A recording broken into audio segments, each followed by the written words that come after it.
hi. We are students from Tec de Monterrey. We are here in Amparo for the Semana I. This is Elena, Gabriel, Oscar, Alejandro, and me, Alfredo. Well, right now we're gonna go inside the museum to see the two expositions they have. One is the pre-Columbian one, and the other one is Vice Regal exposition. So let's check it out and let's see how they have all the expositions here. Let's go.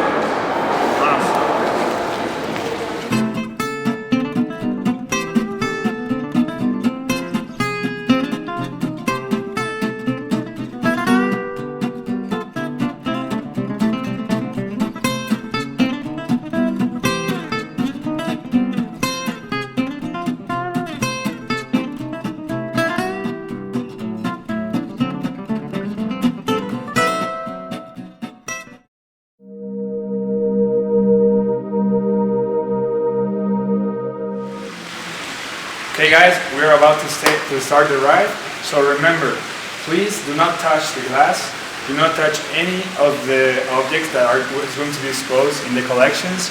It is also important to mention that there are some artworks that needs a specific perimeter. You cannot cross the perimeter. This is for your best experience, so let's carry on.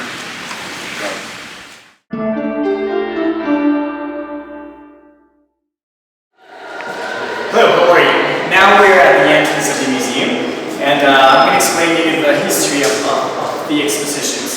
So certain nations are really privileged about their culture and the civilization process. For example, we have China, we have Greece, we have Egypt, and we have Mexico, of course. So what these museums is focusing on is to preserve and to show all visitors about the pre-Columbian collections they have.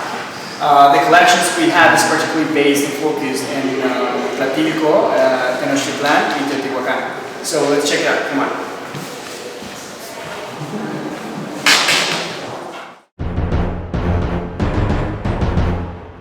Okay guys, so we are entering now to the first exposition, the first room of the museum. This room is dedicated to what is the antique Mexico. When we speak about antique Mexico, we are speaking about the ancient cultures that used to live in Mexico, like in prehistoric times. And here we have like very special or important Mesoamerican pieces of art, like for example we can see there.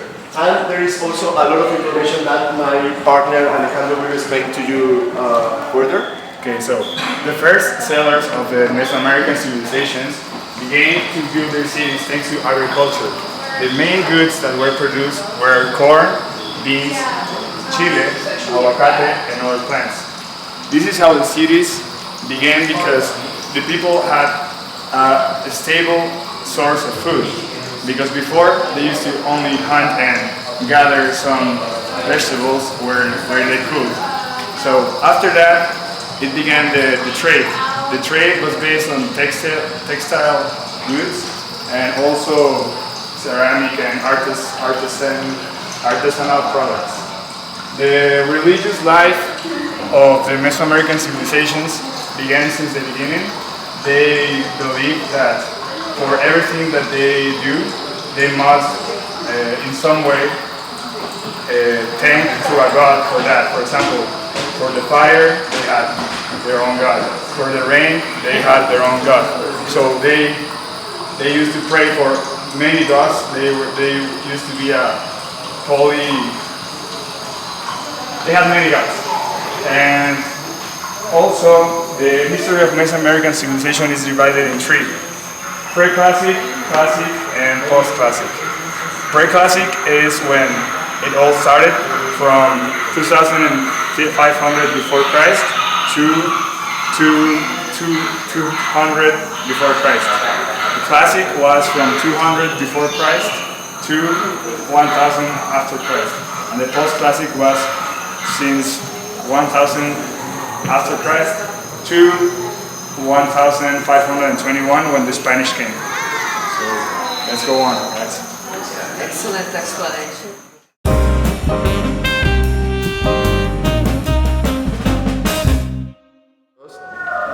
And what civilization is this? Well, this sculpture is a Mayan thing. So if you remember, the Mayan civilization was established from the from the shores from Yucatan, and it goes all the way to Central America.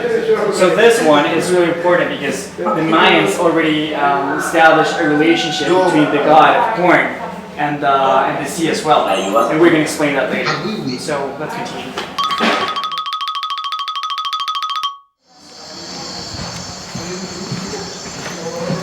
Hey guys, do you know that the civilization has believed in gods? Everything in civilization has a tribute to the gods. For example, in some civilization, Tlaloc has the god of the rain. So guys, here we have the tools that the Mesoamerican civilizations used for the daily life.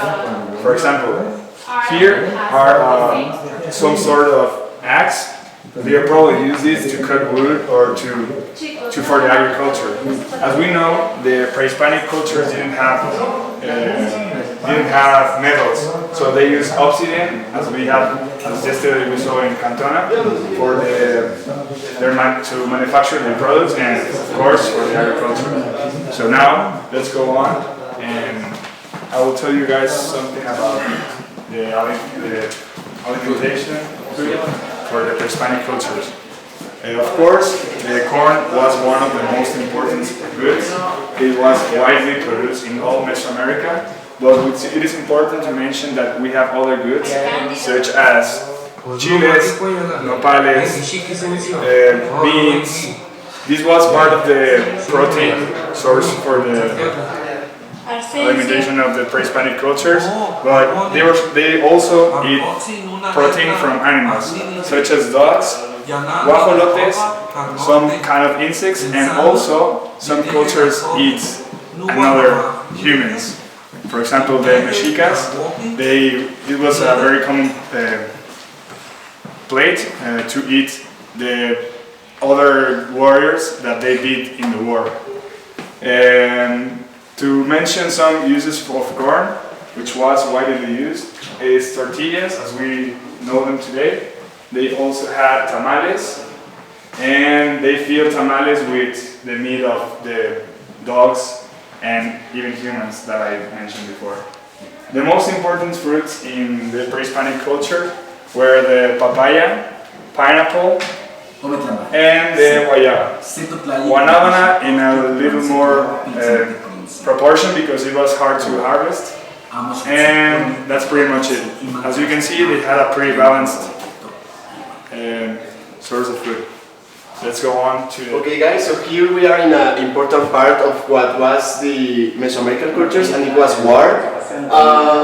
Before it was thought that that civilizations here in Mexico were Pacific and they didn't practice war until way after. But now we know that the war was a very important and a very common practice in Mesoamerica all over the years. For example, here the biggest civilizations were in Teotihuacan, Cholula, and they all had a very organized military force. For example, in every neighborhood of the cities, they were forced to have like a guard or a squad, a military squad, so that if the chiefs of the city needed the army, the neighborhoods provided these squads. And it was also very common the practice of human sacrifice. When they took prisoners in battle, they sacrificed the prisoners as a ritual. So it has been a very important part for Mesoamerican culture. Right now we're entering to the art room, and we can see here it's art, shapes, and expression of how the civilizations were expressing their own reality through art.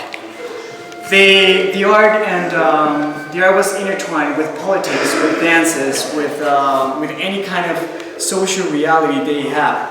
And we may not generalize all the things, but in Mesoamerica, all the civilizations were expressing their reality through art. So it's really important. For example, we know that they were using precious minerals for their vestments, and they were using animals too, and all the, for example, the jaguar skin. It was really important because they were considered as a really important aspect in the going towards God. So here we can see sculpture of a dog. And you may be wondering why a dog? Well, dogs for ancient people mean protection. When someone died, they have to follow a long path to the way to heaven, and they were unprotected. So they were buried with a dog or a sculpture of a dog. So when their soul start that trip, they will be protected and feel company. Also, when someone died or they won in a battle, they kept their head, the skeleton, and for protection and a symbol of be strong. And also they buried the people with jewels and vessels, so they have food and water for that long trip that their soul was going to make.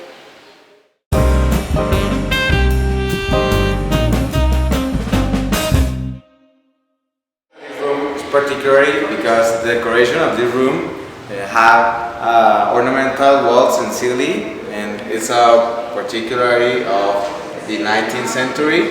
And do you know that this room has exposed in the Mexican room of the American Society in New York?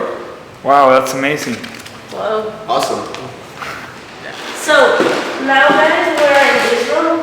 The special thing about this room is that all the room is made of wood. The floor, the ceiling, the table, the furniture, everything is wood. If you can see, the floor has a special pattern, and every piece is exactly equal to the other one that reflects. This piece is equal to this one. Also, you can see this part that are decorated with different things around the wall. Well, guys, what do you think about this room? Amazing. It's very good. It's beautiful, right? Well, this was a representation of a common kitchen of the 19th century. And we